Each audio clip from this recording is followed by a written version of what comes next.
What's going on, everybody? I know it's been a while since I've posted a video, but I wanted to get back and make this piece of content for everybody who's been asking about the fireplace build that I did about 2 years ago now, which is kind of crazy. But since then, I posted that video. It took us a while to figure out how we wanted to do the stonework. The stonework is done, and in this video, I want to, for one, show you guys kind of how that fireplace turned out. A lot of you have been asking about it. And then in this video, I'm actually going to be making the mantle, which is going to go on the top. So let's head inside and I'll show you kind of where we are right now. All right, so here is the completed fireplace, almost completed. Like I said, I still have to do this mantle that's going to go on top here, but I just wanted to show this to everybody who was interested in kind of what the final look was going to be like. And we did end up hiring out the stonework, not something I really wanted to take on myself. There was a pretty big learning curve to a project like this, and they did an excellent job. I think it came out really, really awesome. So my wife and I absolutely love it. And now it's time to go ahead and build the mantle, which will just kind of finish everything off. But before we get into the actual building of the mantle that's going to go up here, I just kind of want to explain, what I did up here. It's got this kind of wraparound design, which I think is going to look really cool. You'll be able to put stuff on the side, and that's great. But this honestly isn't the easiest thing to build. I have this unique talent of making things more complicated than they need to be, but we can always figure it out. And where I ran into even more trouble is that this side, like this stone over here, is actually like an inch shallower. So this side will be about 8 inches, and this stone sticks out a little further, which is going to make this side wider. So not only is it kind of a complicated shape, it's also not really symmetrical. So I got to figure that out. And on top of that, I also built this a little too high, honestly. It should have been, there should be more room between the TV and that. So I don't want to build this up too high, but I still want the mantle to have, a good amount of thickness, 4 or 5 inches probably. But if that sits just up here, it's going to be really close to the bottom of this TV. And I can't really move the TV up because it's almost at the ceiling as is. So what I'm going to do is actually build it's going to be like a top and a face. And it's going to hang down in front of some of this stone, which I'll have to kind of dial in as we're building it. It's going to be kind of Frankenstein together, but I just wanted to kind of talk about that before I got into it. It should be pretty simple to build. Like I said, it's going to be a top piece and a face. That's it. So wrap around face, top piece, and I'm just gonna like I said, it'll be kind of Frankenstein. I think I'll build the top first, make sure that fits around, and then build that face piece based on that. So let's get started. So at this point, I've actually already gotten started a little bit in the process. I didn't want to, was some rough cut white oak that I had already picked up, and I already have it milled, and then I glued together a few pieces already, which you've seen me, if you've watched any of my other videos, I have a bunch of them kind of going through the milling process, getting it to, some dimensional lumber here, and then the glue up. I just needed to glue up some of these so that I could get the width for the top of the mantle, because I couldn't find anything. It's going to be like 8 or 9 inches wide, and I couldn't find any good rough lumber that was that wide, so I just got a couple pieces that I liked and glued those together already. And from here, I'll go ahead and start basically marking out and cutting these down to size so that I can make that top piece, the wraparound part of it, and then we'll go to basically making the face pieces, which the face pieces are going to look really good. Let me show you here. They've got this really cool character on. I picked this board specifically because I wanted the face of the mantle to have some good character to it. And I think this does. It looks really cool. Here, this will be some side pieces, and then this will be the tops. So I'm going to go ahead and start marking those up. Probably getting this one in place and marking kind of where I'm going to have to make my cuts. And I was going to do some miters on each corner wraparound with miter, but because they'd be uneven, because the sizes are going to be kind of uneven on each side, I think I'm just going to do butt joints kind of everywhere. Maybe miter fold the corner of the face, And then everything else will basically just be butt joints, which I think will still look fine, look cool. I'm not someone who thinks everything needs to look like it's one piece of wood. You gotta miter fold everything. I think butt joints, you know, have their place and it'll work out just fine. And if I hate it, I'll just remake it.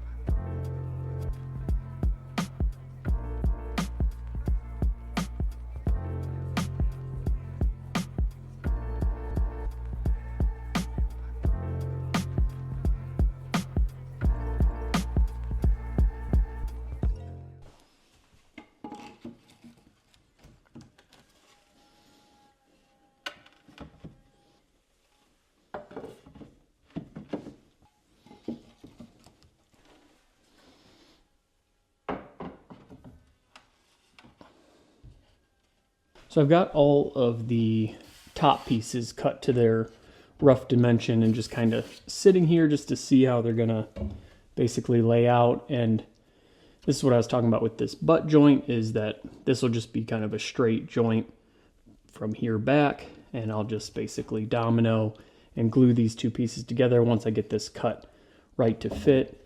There is quite a bit of like drywall mud buildup in this corner, so it's not exactly square. I can show you that here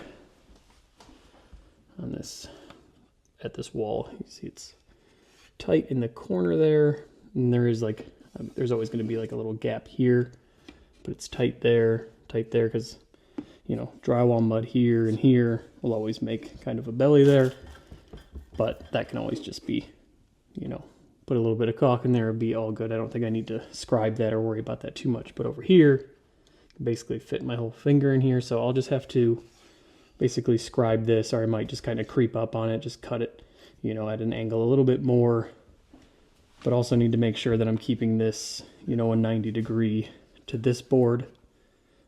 So I will basically start to fit this piece, and then over here it's not as bad. This one actually fits a lot better without a big gap there, so probably just a little bit of fine tuning on that one.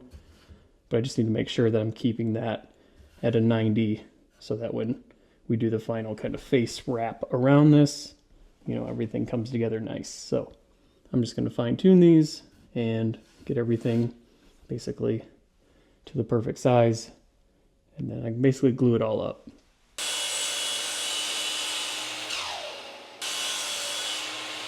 All right, so I went ahead and trimmed those down. So now you can see that gap is no more. And don't worry, a little bit of tear out there, but there's gonna be a face that you won't even see this edge. You can see that it fits pretty flush now. You know, I will end up caulking this when I'm all done, so that's good. And then same thing over here, fits nice, pretty flush, close enough for me. Now I'm gonna go ahead and set this up here, which will give me my next cut line on those smaller boards. And I can basically just trace the back of this board, cut to that line, and then I should be able to join these together. It should be perfect.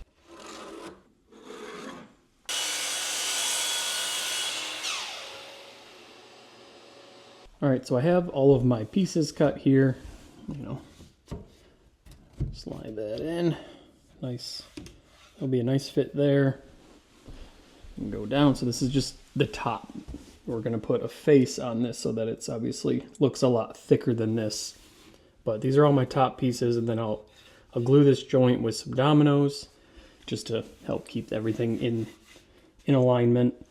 But before I can do that, this shelf is actually going to sit a little bit higher on this wall. And I'm basically going to have some spacers in there which lifts the whole thing. And I just want to make sure that I have about 2.5 inches between the top of this and the TV so that I can fit my sound bar. So I'm going to go ahead and make some spacers to basically put under this, and then get everything kind of in position to make sure that, you know, drywall mud isn't always perfect. These may need to go in or out depending on that final height. So let me go make those spacers, and then I can basically mark this and do the glue up of this top piece, and then do kind of that front apron piece.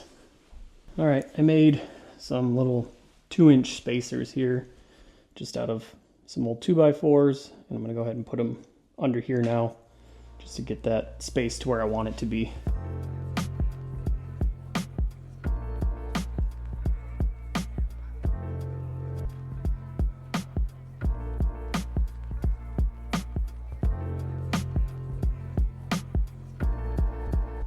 All right, so now you can see I got these spacers under here. I have more. I'm gonna do more than that because I don't want it to sag over time. But that is spaced up 2 inches, which gives me just enough room to put my sound bar up here. And then gives me, you know, now it's sitting exactly where it's supposed to. So now I can go ahead and mark right here so that when I do the glue up, I will just match it up with the line that I'm gonna put right here, put a few dominoes in here. And then again over here, I'll strike a line so that I know exactly where this piece should be when I do the glue up. And then these ends, don't worry about the ends. These will get like a final trim once I know exactly how wide it needs to be. I'll trim one side and the other side, and then they'll be nice and flush, and then we'll wrap it with that other piece. So it's time to put in some dominoes here. And I did some markings while I was inside. I put a little B there, and then you can probably very faintly see this is where I'm going to put a domino, and then over here I marked B as well so that I don't, that's A down there, B down here, so it's very easy to mix these up. So always label your parts, and then this is going to be my basically corner alignment where that's going to align, and then my domino, and then basically glue it, clamp it, and let it sit. And then I can work on these pieces up here, which is going to be the face.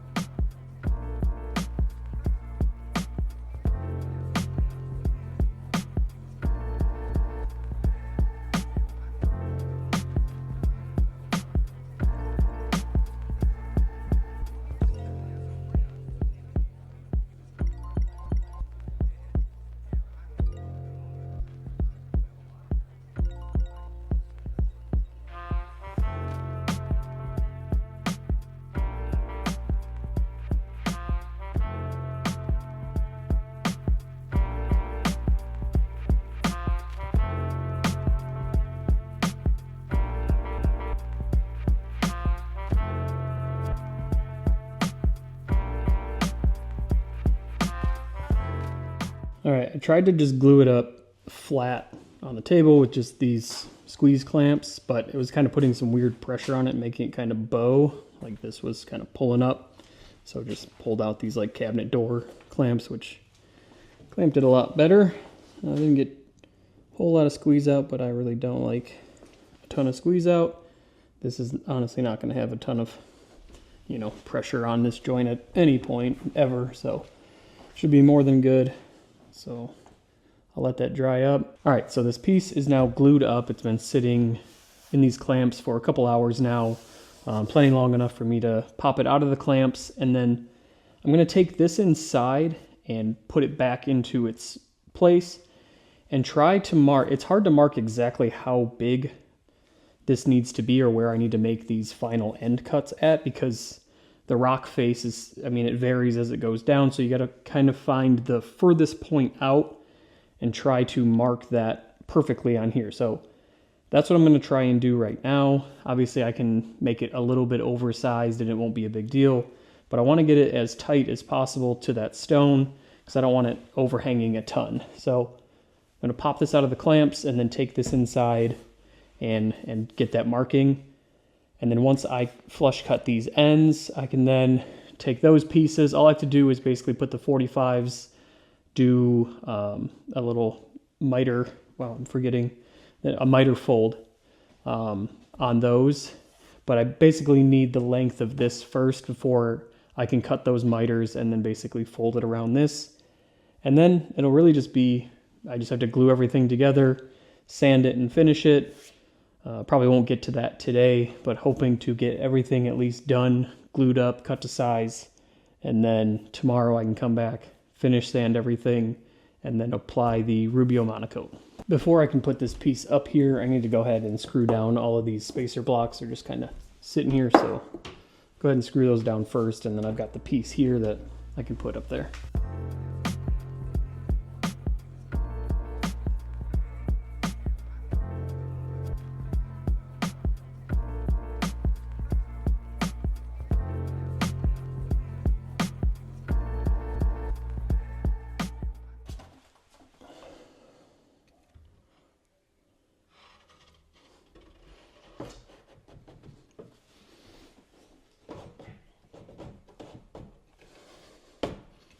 All right, so I have the glued up top in now, and it fits literally perfect.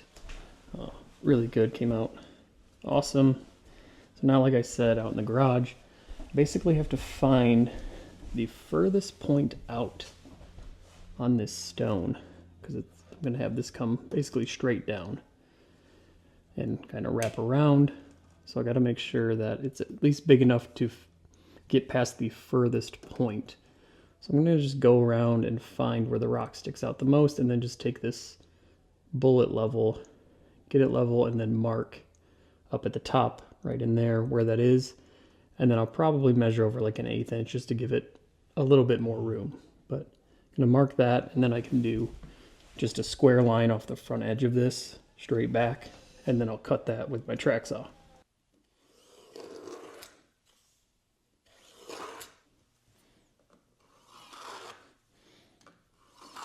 Well, I just made those cuts with the track saw.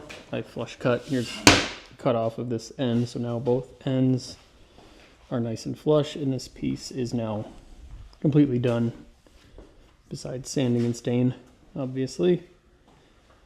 But I forgot to record it somehow, so, but, you know, it was just track saw, follow the line. That is all done. And now I can start with these face pieces. We'll get those mitered up, and then we'll glue it all up.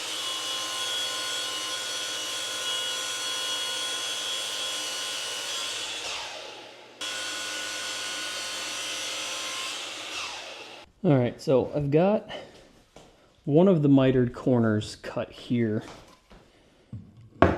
like this, and the whole thing is upside down right now, so basically just gonna line this miter up with this side, and then I can go down, mark that miter over there, make that cut, and then cut the other piece as well. And then all I have to do is cut these side pieces to length, and then I'm going to do a couple dominoes and basically just glue the whole thing up and leave it overnight. I lost my pencil.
All right, so it's time for the glue up now. What you just saw me doing there was I got all of the mortises done with the domino.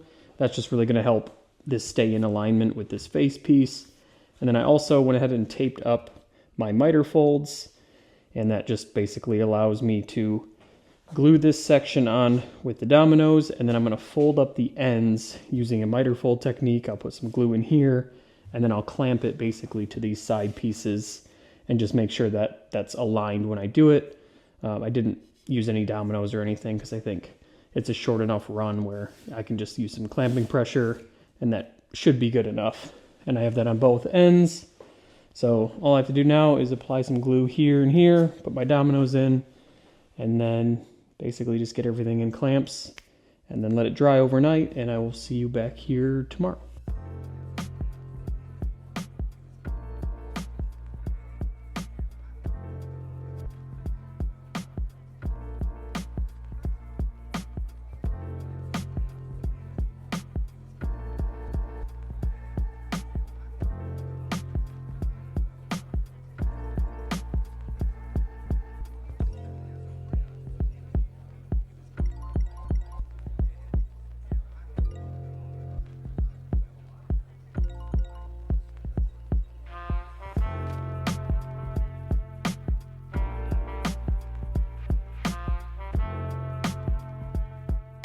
That was, medium stressful glue up. It went pretty well. This miter fold didn't hold perfectly. The tape let loose a little bit, so I had to put some miter clamps on there. Besides that, it went pretty good. Everything lined up pretty nice, so we'll let this dry, and then tomorrow we will sand and finish, hopefully install. So it's the next day. I just took this out of all the clamps. The glue is nice and dry, and it came out really good. Honestly, there's not many gaps in really anything. Everything aligned pretty good. There's a few high spots that I'll just knock down when sanding. But for now, that's kind of the next step, is sanding this all down. Probably going to start with like an 80 grit just to make sure I get everything nice and even. Where some of this joinery is, it doesn't always come out perfect. So I'll start with 80 grit on any high spots, go to 120, then 150, and that should be good enough. And then I just have to apply the Rubio Monocoat, and then we'll be ready to install.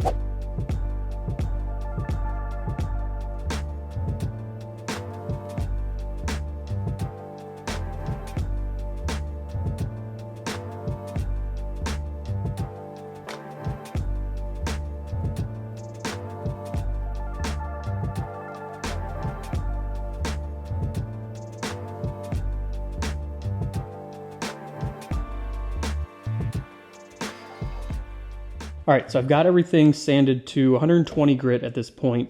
I am gonna do the 150 after this, but before I do that, I'm gonna go around and put a little round over on this front edge, top and bottom, just because I think people are gonna walk up and touch this a lot. I think adding a little round over just makes it feel a lot better. This is just a 1/16 inch round over, so barely even noticeable.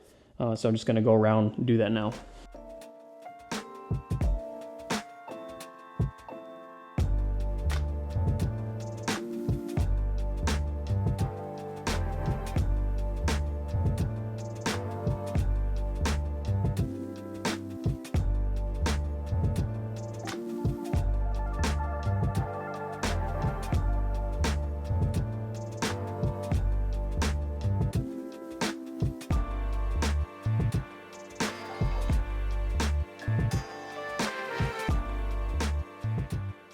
All right, so the sanding is all done, and I went ahead and prepped it all, got it all cleaned up, and I do that just with a vacuum going over the whole thing, making sure I get all of the sawdust out of the grain, so that way the Rubio can soak down into the grain really well. That's how this stuff works. It really sinks down into the grain, hardens, and just gives you an awesome finish. If you want to know how to apply this, I'm not going to go into it as much detail in this video, but I do have a video on applying Rubio Monocoat that goes over my whole process and how I like to do it. Today, I'll just be basically applying it using this sander to basically buff it in rather than doing it by hand. This just makes it a little quicker. I'm going to start with the face, get the face done, tip it onto these buckets, and then finish with the top. Should go pretty quick. And after that, all I have to do is wait for it to dry, and then I can go ahead and install it.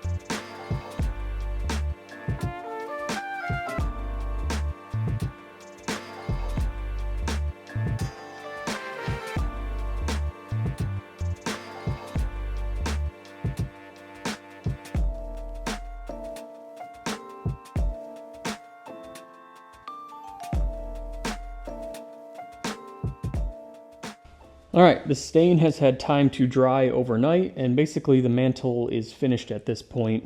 The only thing I have to do now is take it inside and install it. And in order to kind of keep it in place, I'm going to do some screws.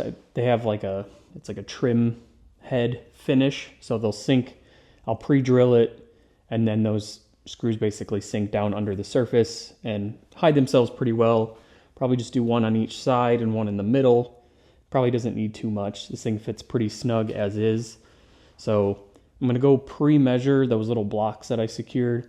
I'll pre-measure where those are at so that I know where to drill my holes, and then take it inside and get it installed.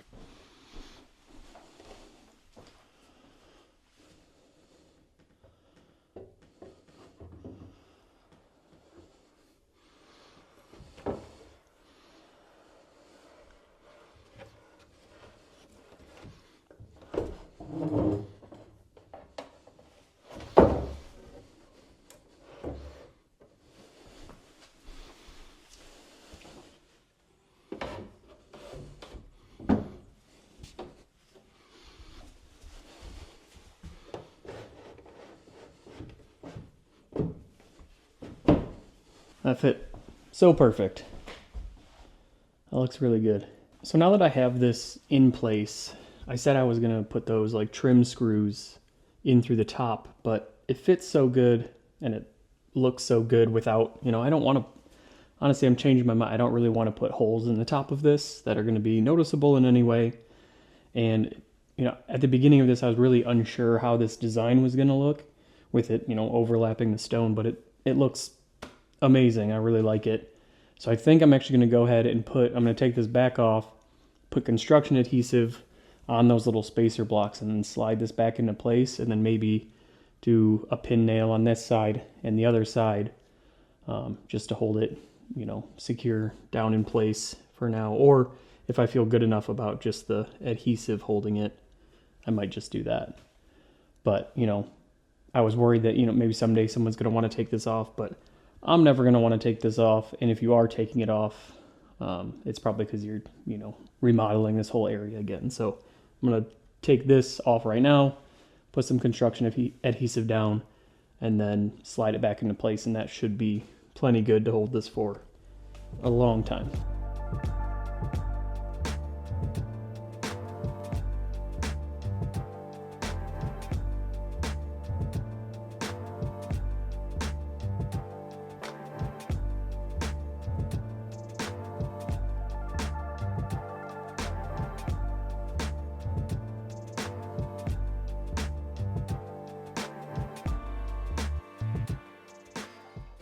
All right, so here it is, a fireplace 2 years in the making. If you haven't seen the original video, I posted a video, I think it's 2 years or even more than 2 years ago, of the actual construction of this fireplace. It used to just be flat on the wall. So if you haven't seen that video, go check that out if you're interested in building something like this.